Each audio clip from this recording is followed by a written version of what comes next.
ఈ టమాటా పంటకైతే అతివృష్టి లేకపోతే అనావృష్టి. ఒక్కోసారి ధరలు ఆకాశాన్ని తాకితే మరోసారి అసలు ధరే ఉండదు.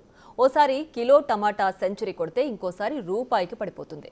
అందులోనూ దళారులు కుమ్మక్కై టమాటాకు గిట్టుబాటు లేకుండా చేస్తుంటారు. కర్నూలు జిల్లా పత్తికొండ టమాటా మార్కెట్లో ఇదే సీన్ రిపీట్ అయింది. 4 రోజులుగా టమాటో ధర పడిపోవడంతో రైతులు ఆవేదన వ్యక్తం చేస్తున్నారు. 2 రోజులుగా పత్తికొండ మార్కెట్కి టొమాటో భారీగా వచ్చింది. అదే సమయంలో కిలో రూపాయి పలకడంతో ఏం చేయాలో తెలియక చాలా మంది రైతులు పంటను మార్కెట్లోనే వదిలేశారు. పంట దిగుమతి పెరిగి మార్కెట్కు భారీగా తరలి రావడంతో ధరలు పడిపోయాయని ఏజెంట్లు అంటున్నారు.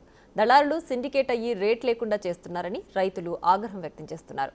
ఆరుగాలం పండించిన పంటకు మద్దతు ధర లేక రైతులు విలవిల్లాడిపోతున్నారు. తెచ్చిన పంటకు కనీసం రవాణా ఖర్చులు కూడా రాకపోవడంతో పంటను రోడ్డు పక్కన పారబోసి వెళ్లిపోయారు. పొలాల్లోనే పంటను వదిలేస్తున్నారు. ప్రభుత్వం ఆదుకోవాలని రైతులు డిమాండ్ చేస్తున్నారు.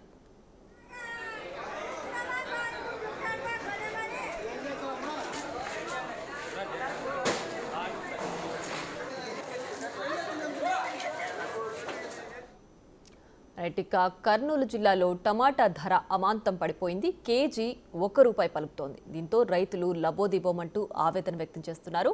టమాటాకు గిట్టుబాటు ధర కల్పించాలని ప్రభుత్వాన్ని కోరుతున్నారు. దళారులు కుమ్మక్కై టమాటాకు గిట్టుబాటు ధర లేకుండా చేస్తున్నారని రైతులు వాపోతున్నారు. టమాటా ధర ఒక్కసారిగా పడిపోవడంతో రైతులు పంటను అలాగే వదిలేసి వెళ్లిపోతున్నారు.